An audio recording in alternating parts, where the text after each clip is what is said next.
en todas las preocupaciones que nos implica un año.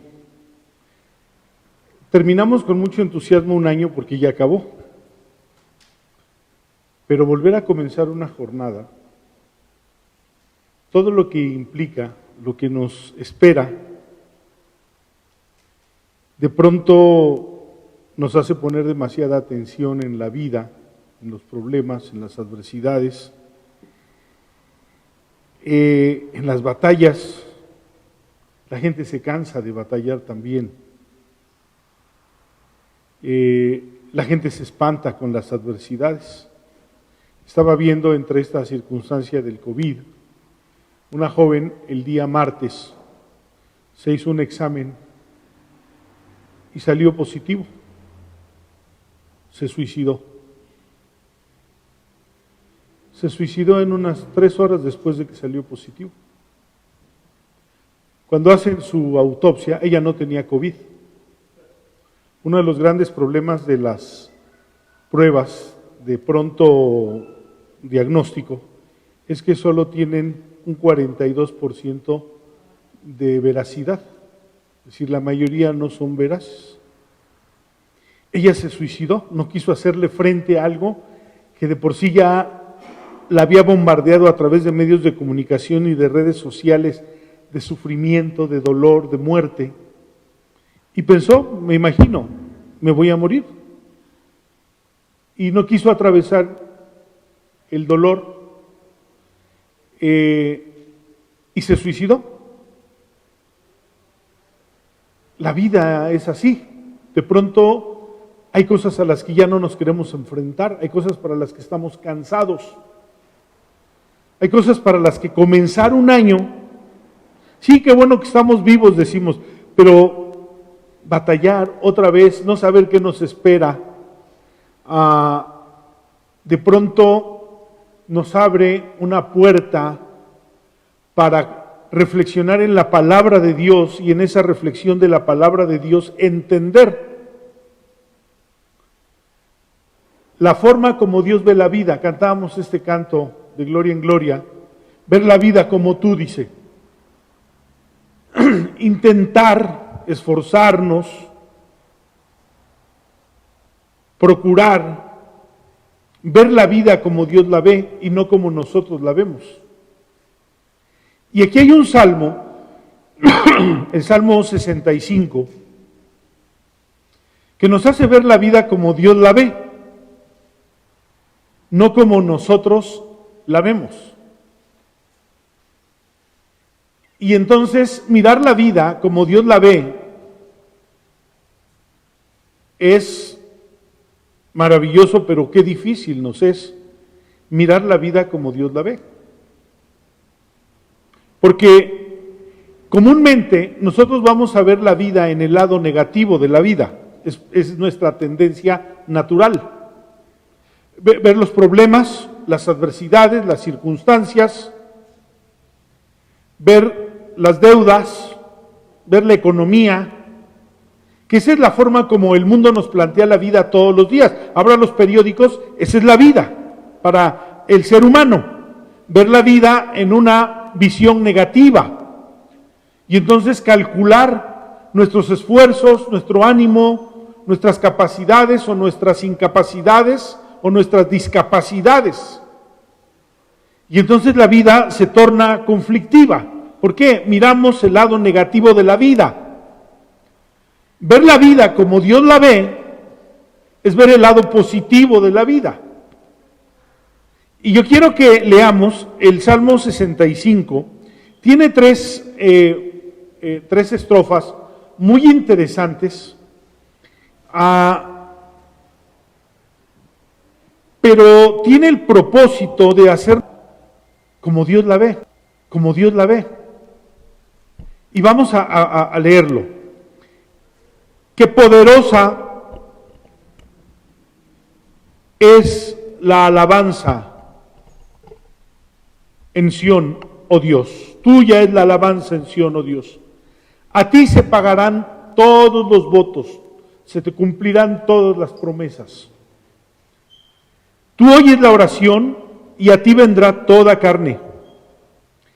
Las iniquidades prevalecen contra mí, mas nuestras rebeliones tú las perdonas. Bienaventurado el que tú escogieres y atrajeres a ti, para que habite en tus atrios. Seremos saciados del bien de tu casa, de tu santo templo. Esa es la primera instancia, la primera estrofa. Luego dice, con tremendas cosas nos responderás tú en justicia, oh Dios de nuestra salvación. Eres la esperanza de todos los términos de la tierra y de los más remotos confines del mar.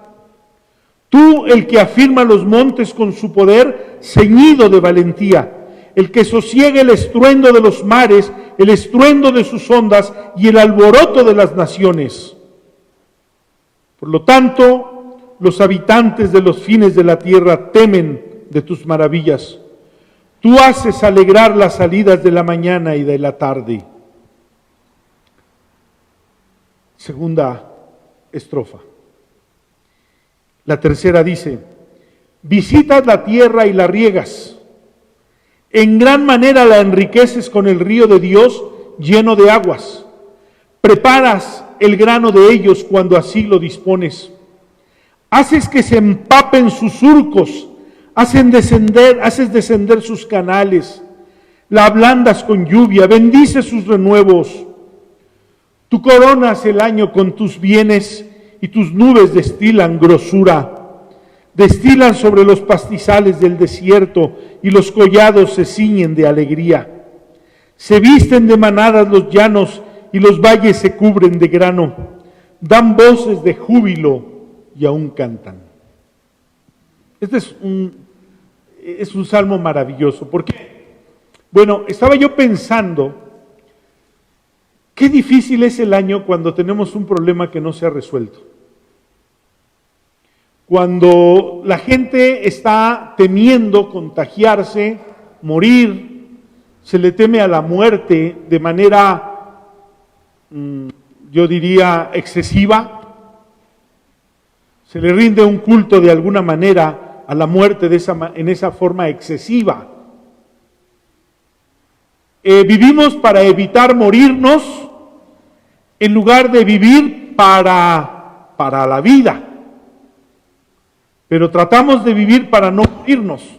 ¿Qué forma? Siempre tendemos a ese lado negativo de la vida.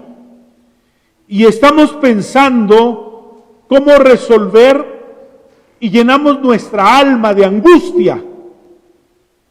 Porque queremos resolver la vida y cómo la vamos a resolver y entonces nos inundamos de angustias. Esa parte del Salmo 23 hermosa que dice, confortarás mi alma. Qué hermoso dicho en el que nuestro pensamiento continuamente tendrá que recurrir para decirle a Dios, Dios, estoy llenando de ansiedad, de angustia mi alma, conforta mi alma, para que no se llene de angustia y no me preocupe tanto por la vida. Pero así sucede en la vida. Confiamos demasiado en los pronósticos de la vida, de la ciencia, de la economía, en los pronósticos de la vida política o social del mundo. Confiamos demasiado en ellos. Si aparece una mala noticia ya nos angustiamos. ¿Por qué? Porque siempre tendemos a mirar la parte negativa de la vida, a vivir para no morir, en lugar de vivir para la vida. Y entonces de pronto, en esa reflexión, aparece este precioso Salmo 65. Y pone en perspectiva la vida como Dios la ve, y la vida como Dios la hizo, y la vida como Dios nos la dio, y no como nosotros la queremos ver, o como nosotros la vivimos continuamente día tras día, en la ansiedad, en la angustia, en el temor, y así la vivimos.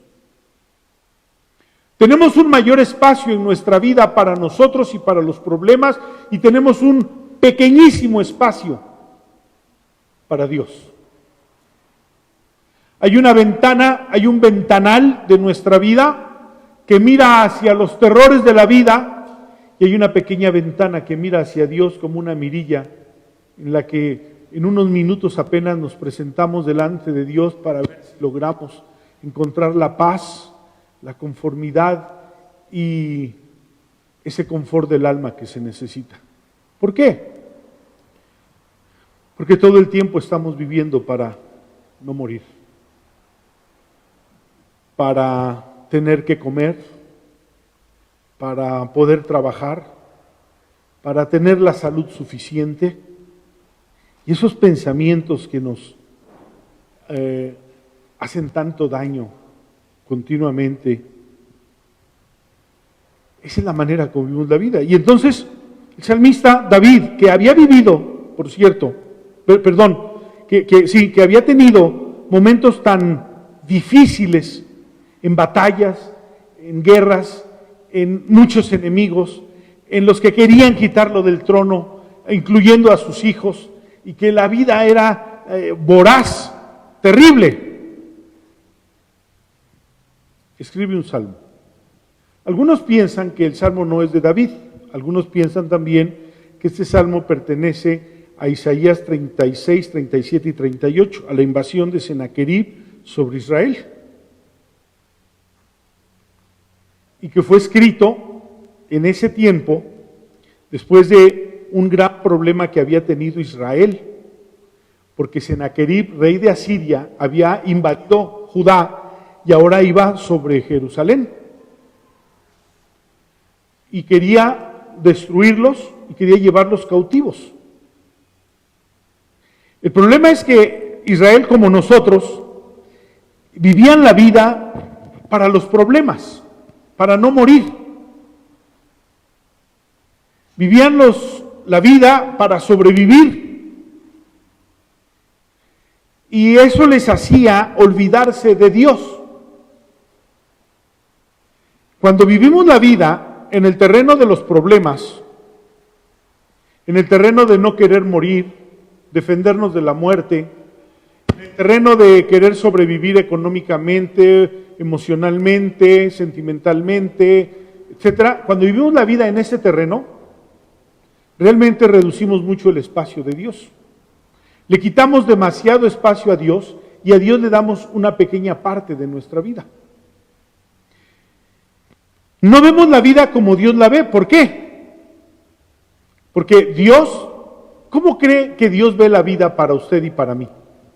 Cuando una persona se convierte al Evangelio, ¿cómo ve a partir de ese momento Dios la vida para esa persona?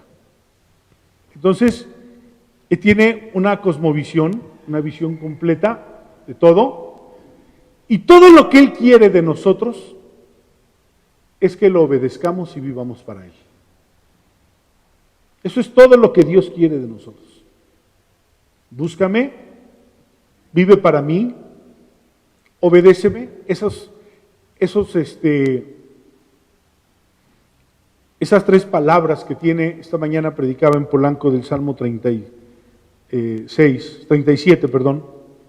esas tres palabras que tiene: deleítate, confía, espera y guarda silencio. Del Salmo 37.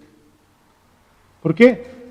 Dios no quiere que nosotros, respecto al cuidado de nuestra vida, respecto al sustento de nuestra vida y respecto a la garantía de nuestra vida, no depende de nosotros, depende de Dios. No podemos hacer nada nosotros. Solo confiar, creer, deleitarnos en Él y guardar silencio con paciencia. Guarda silencio y espera en Él, dice el versículo 7. ¿Por qué? Bueno, porque Dios ve la vida, que en ese momento Él se va a encargar de nuestra vida, pero nosotros tenemos que encargarnos de conocer a Dios. Yo tengo una relación, digamos, de autoridad con mis hijos. Yo tengo que hacerme cargo de ellos. ellos tienen que obedecerme. Dios creó esa relación, de hecho. Es decir, ese concepto es de Dios. Yo me encargo de ustedes. ¿No es cierto que ese es el ejercicio en nuestra vida con nuestros hijos? Es decir, a ver, tú vas a recibir de mí todo lo que necesitas. A cambio, tú tienes que obedecerme. Bueno, Dios es así. Todo lo que necesitamos, piense en este momento en lo que usted necesita. Es asunto de Dios. ¿Y cuál es su asunto? Obedecer a Dios. Entonces, en el primer párrafo, en la primera estrofa de este salmo, precisamente el salmista está hablando de tuya es la alabanza en Sión, oh Dios, a ti se pagarán los votos, es decir, a ti te cumpliremos todo lo que debemos cumplirte. Tú oyes la oración, a ti vendrá toda carne, aunque las iniquidades prevalecen contra mí, tú perdonarás todas mis rebeliones. Bienaventurado el que tú escogieres y atrajeres a ti para que habite en tus atrios. Seremos saciados del bien de tu casa, de tu santo templo. Miren nada más cómo termina esta primera estrofa. Que esta primera estrofa nos está enseñando que debemos de vivir para Dios, no para no morir, no para el dinero, no para el trabajo. Debemos de vivir para Dios. La gente se hace buenos propósitos, o no sé si sean buenos, pero se hace propósitos al principio de año. Le he pedido a Dios, que este año yo te conozca más, viva más para ti, y que yo persevere en confiar en tu fidelidad. Eso quiero, que yo persevere en confiar que tú eres fiel, aunque yo no siempre puedo ser fiel, pero tú siempre eres fiel. Es decir, Dios quiere que la vida, en nuestro esfuerzo, en nuestro tiempo, en nuestra mente y en nuestro corazón, perseveremos y crezcamos más en Él. Él, por consiguiente, se encargará de todas nuestras necesidades. Él lo hace, todos los días lo hace. ¿Qué le parece que usted trabaje, tenga el mejor trabajo, tenga el mejor salario, pero Dios decidió no enviar la lluvia? ¿Qué le parece? Estábamos un día en Oaxaca, traíamos dinero, pero estábamos en un lugar donde no se vende nada, estábamos en la sierra. Teníamos un hambre terrible, una sed terrible, y traíamos dinero, pero no había que comprar. ¿Y de qué sirve el dinero? Muchas veces Dios nos enseñará que el dinero sirve de nada. Pensamos que el trabajo es lo que nos va a hacer cumplir nuestros sueños, un negocio, una mejor posición en el trabajo. Y si Dios decide que el sol no alumbre, no sirve de nada. Somos tan infinitamente pequeños que dependemos de la grandeza de Dios. Y entonces viene al propósito aquí para hacernos saber que el propósito de Dios en la vida del hombre es perfeccionar su vida y que el hombre sea íntegro con Dios, conozca a Dios, ame a Dios y crezca en su relación con Dios. Eso es todo lo que tiene este párrafo. Es decir, alaba a Dios, cumple, obedece a Dios, esa es la fe, porque Dios oye la oración, y aunque tus iniquidades prevalecen contra ti, Él perdona todas tus rebeliones. Somos bienaventurados aquellos a quien Dios atrae para que habitemos en sus atrios, porque siempre seremos saciados del bien de su casa. Este pasaje bien podría ser Mateo capítulo 6. Buscad primeramente el reino de Dios, su justicia, y todo lo demás será añadido. ¿Por qué? Porque Dios ve la vida de esa manera. Es decir, búscame, conóceme, ámame, obedéceme. La estrofa termina diciendo, seremos saciados del bien de tu casa y de tu santo templo. Si la casa tiene para saciar, y entonces Dios hace mirar aquí, yo me pregunto, ¿qué es la bendición de Dios para un creyente? Que Dios nos bendiga. ¿Qué es eso? Que Dios nos bendiga es que Él cumpla sus propósitos en nuestra vida. Para muchos la bendición de Dios es dinero, es provisión, es trabajo y son cosas. La bendición de Dios es que Él cumpla su propósito en nuestra vida. ¿Qué tan bueno fue el año? ¿Qué tanto crecimos en nuestra relación con Dios? ¿Qué tanto amamos más a Dios? ¿Qué tanto lo conocemos más? ¿Qué tanto confiamos más en su fidelidad? ¿Qué tanto dependemos más de Él? Ahora, les voy a decir por qué. Porque viene la segunda estrofa, y en la segunda estrofa realmente nos habla del poder de Dios. Esta primera estrofa era la intimidad con Dios. Propósito de Dios para nuestra vida, la bendición de Dios para nuestra vida, cómo Dios ve nuestra vida y qué quiere realmente de nosotros. Para Dios, a Dios no le interesa si tienes una mejor casa, un mejor coche, más dinero, una cuenta en el banco. Eso para Dios no cuenta. Realmente no cuenta. La vida te puede demostrar que en un instante pierdes el dinero, la salud, la vida, y se perdió todo lo que tenías. Estás pensando en tus hijos, en cómo los vas a cuidar y proteger. Si te mueres, se acabó. La vida es así de simple y así de trágica. Hace 8 días murió una amiga muy querida, muy querida, Laurita, murió de COVID, doctora. Apenas empezó a enfermar, llamó a su hermana cuando le dijeron tienes que ir al hospital porque tu oxigenación ya está muy baja.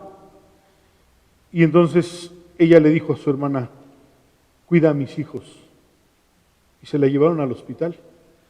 Inmediatamente la intubaron y murió de un infarto.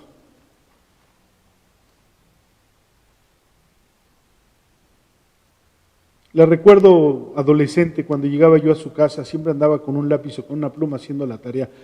Le digo que salía de su cueva, nada más para ver porque le daba gusto que llegáramos a la casa, y siempre estaba mordiendo el lápiz, pero estudiando. Logró estudiar medicina, fue una excelente doctora, pero si lo hizo para sus hijos, la vida se le acabó.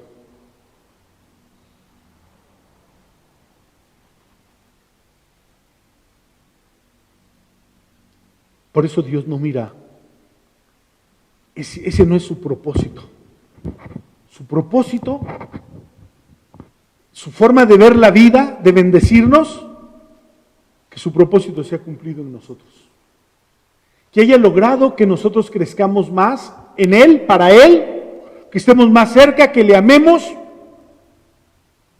Cuando nosotros resulta que queríamos hoy un carro y resulta que ahora vivimos más para el coche que para Dios, para una casa que para Dios, para un negocio que para Dios. Es decir, ya tenemos con qué alejarnos de Dios.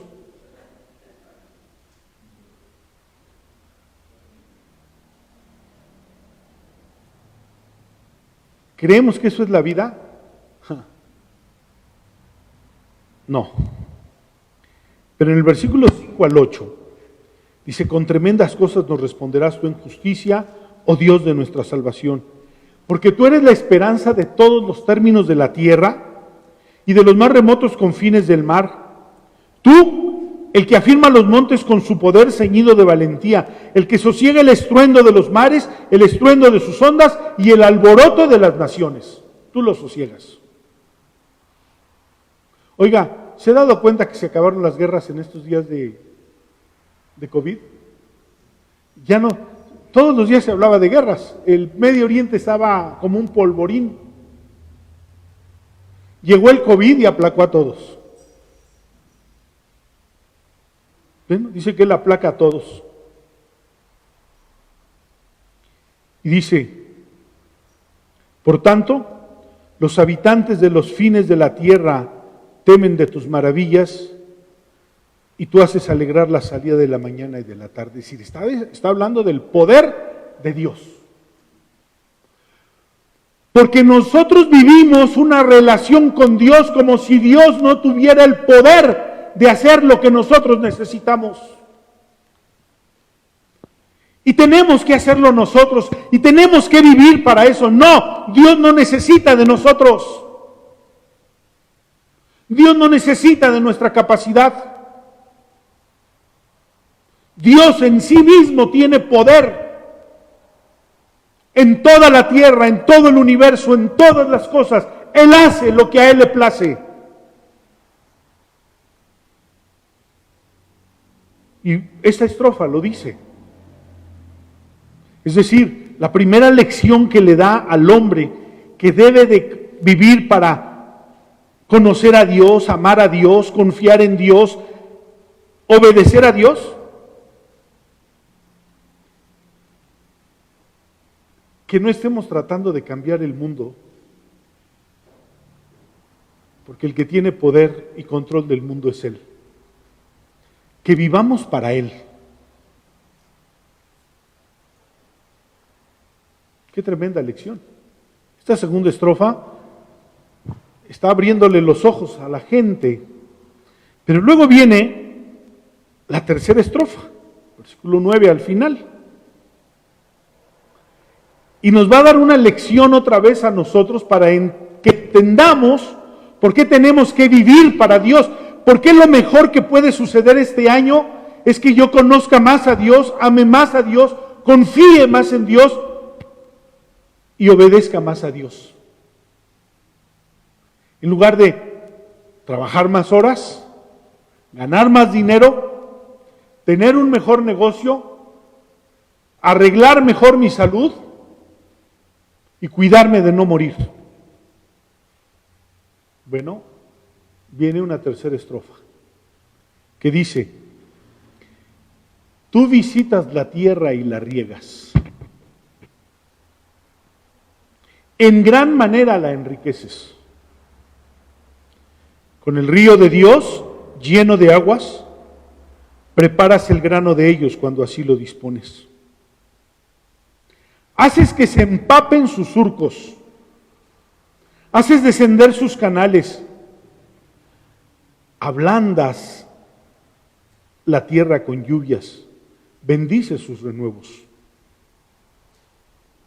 Tú coronas el año con tus bienes y tus nubes destilan grosura, es decir, son abundantes de agua. Destilan sobre los pastizales del desierto y los collados se ciñen de alegría. Se visten de manadas los llanos y los valles se cubren de grano.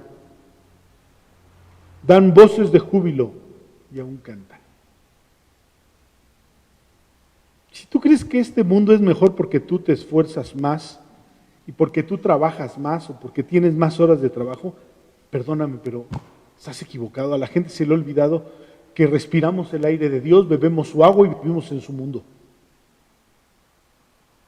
A la gente se le ha olvidado. Y pensamos que esta casa es nuestra y que nosotros la arreglamos. La gente tiene pronósticos fatalistas para el mundo. Un asteroide se va a estrellar, el sol se va a apagar, la tierra va a tener grandes problemas, se va a acabar el agua. ¿Que ellos la mantienen? ¿Ellos la criaron? ¿Ellos la hicieron existir?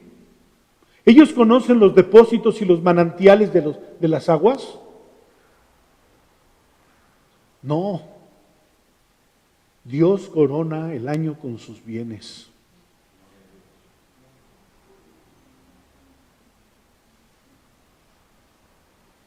Es decir, está diciendo la tierra no necesita de nosotros.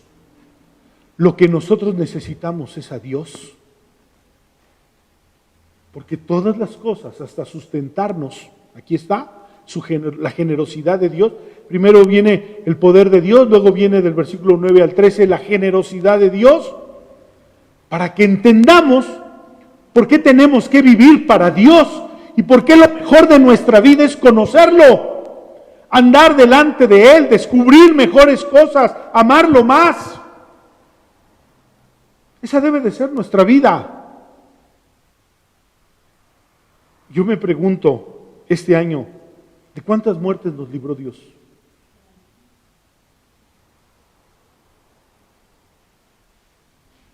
¿De cuántas muertes nos libró Dios?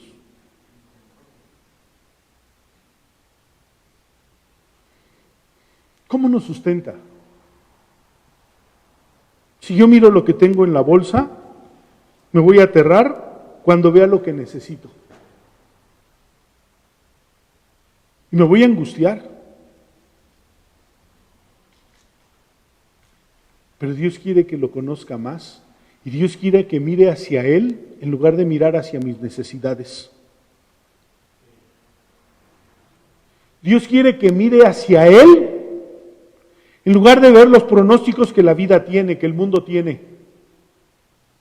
Dios quiere que mire hacia Él cuando me siento mal y cuando pienso que mi salud puede entrar en problemas. Tere, tenías problemas de salud en ese tiempo, serios. En los pronósticos te podías haber muerto. ¿Quién lo decidió? Dios. Si lo hubiera decidido la ciencia, aquí no estarías. Pero Dios lo decidió. Y si la ciencia dice que ni los diabéticos ni los hipertensos pueden sobrevivir a este virus, o los mayores de 60 años, bueno, está bien que lo diga la ciencia, está bien, es un pronóstico. Pero si yo conozco más a Dios, si yo busco más a Dios, si yo amo más a Dios, yo no voy a vivir de eso. Siempre que haya algún problema en mi vida, voy a abrir el ventanal de Dios y voy a mirar sus misericordias y su bondad y voy a mirar sus propósitos y voy a ver que aún las cosas que no me gustan, que llegan hacia mi vida, es porque las permite para cumplir un propósito en mi vida. Y quiero tocar aquí si este salmo fue escrito en realidad en aquel momento del Salmo 36, 37 y 30, de Isaías 36, 37 y 38. Sennacherib vino a invadir a Israel y Sennacherib amenazó a Ezequías y amenazó al pueblo y le dijo: ¿quién es ese Dios en el que tú confías? Ninguno de los dioses de los pueblos que hemos invadido los ha librado de mi mano. Y tu Dios tampoco te librará de mi mano, le dijo. Qué terrible es tener esas amenazas cuando nuestra vida no está enfocada en Dios. Y se llenó de terror. Y fue y le dijo, buscó a Isaías y le mandó mensajeros. Mira lo que nos han dicho. Pídele a tu Dios, le dijo. Y vino una palabra de Dios a Isaías. A esta ciudad ampararé y la libraré de la mano de Sennacherib. Y regresó Sennacherib, en el capítulo 37, para volver a amenazarlo, y dice, ¿quién es ese Dios en el que tú confías?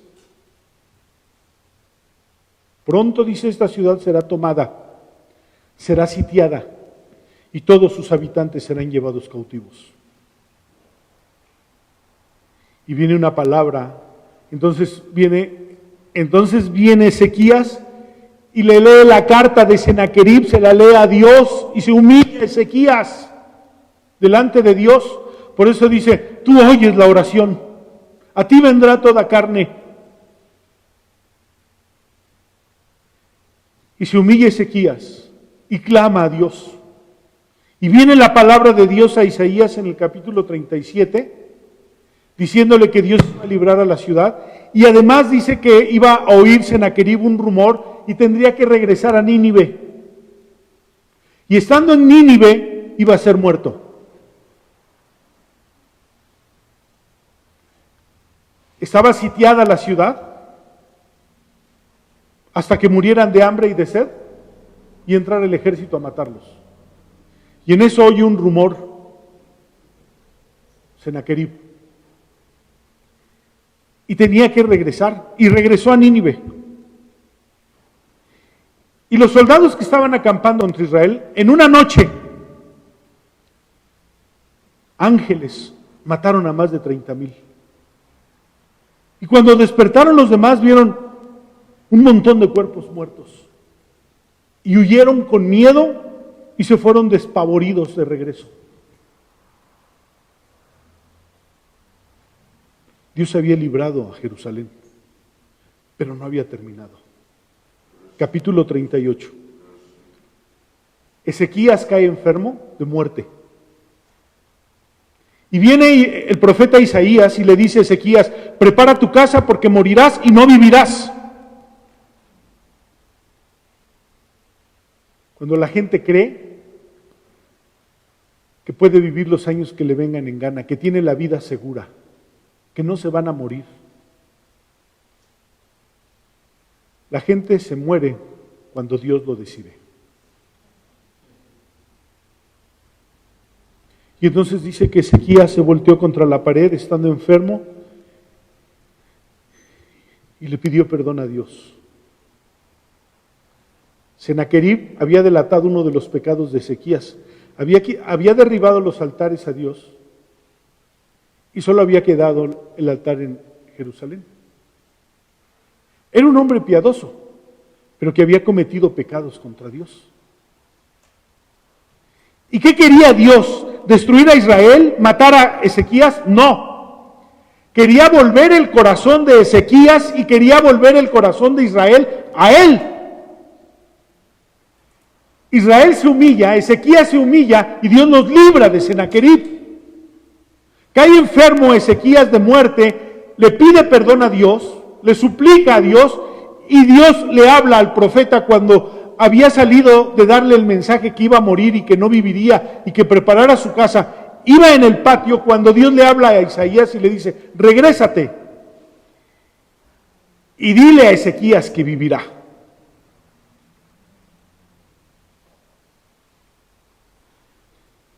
Este salmo, algunos creen que fue escrito en esa circunstancia. ¿Qué quiere decir? Dios quiere cumplir propósitos en nuestra vida y es capaz de usar todas las circunstancias alrededor de nosotros.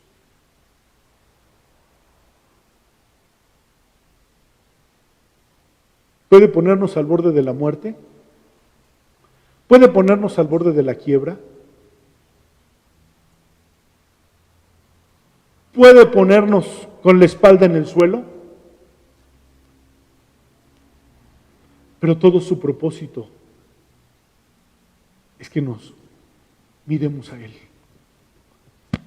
Miren a mí todos los términos de la tierra. Miren a mí todos los términos de la tierra. Puestos los ojos en Jesús, autor y consumador de la fe. Eso es todo lo que Dios quiere. Puede alimentarnos, puede saciarnos del bien de su casa, de la grosura de su casa, puede darnos con abundancia, puede sanarnos, puede hacer todo.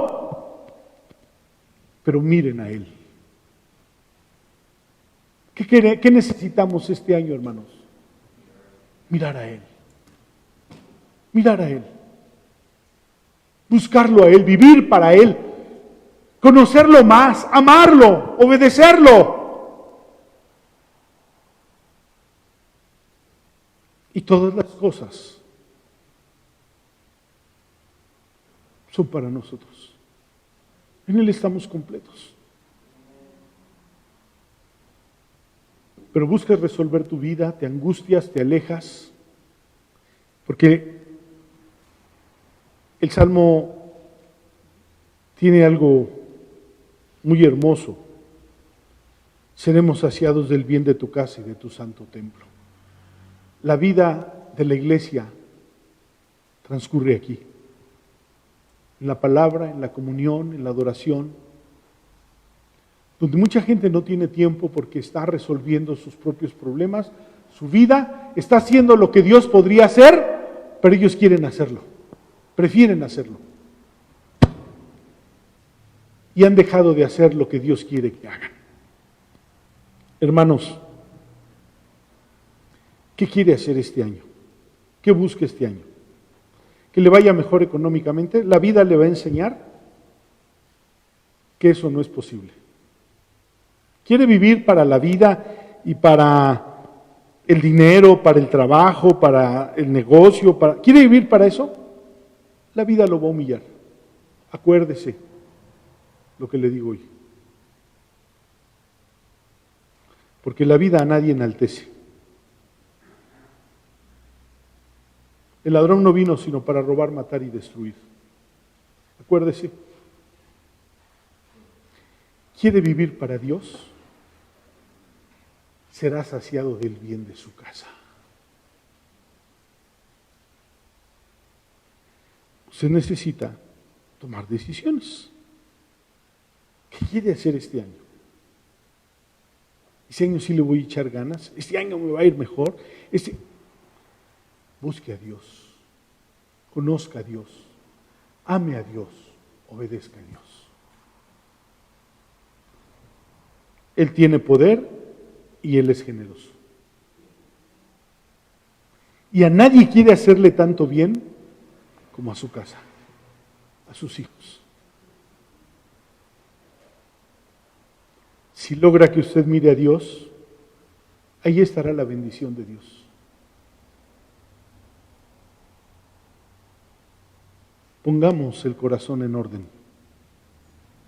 y pongamos nuestros propósitos en orden. Miremos a Dios. Póngase de pie.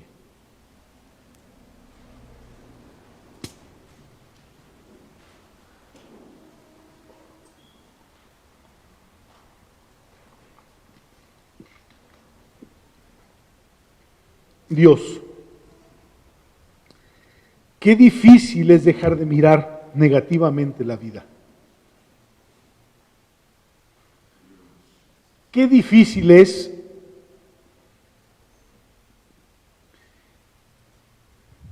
vivir para la vida. Conocerte a ti. Disfrutar de tu presencia. Obedecerte a ti. Queremos gastar nuestros días, nuestros años, nuestras fuerzas fuera de ti. Queremos demostrar nuestras habilidades y la vida no irá en el sentido correcto. Enséñanos. Como dice Moisés en el Salmo 90, a contar nuestros días de tal modo que traigamos al corazón sabiduría. Que verdaderamente este año te conozcamos más, confiemos más, obedezcamos más y nos deleitemos en ti, Señor. Cambia nuestra manera de pensar y acércanos a ti. Porque en tu casa hay generosidad y abundancia. Señor, danos entendimiento en el nombre de Cristo Jesús. Amén.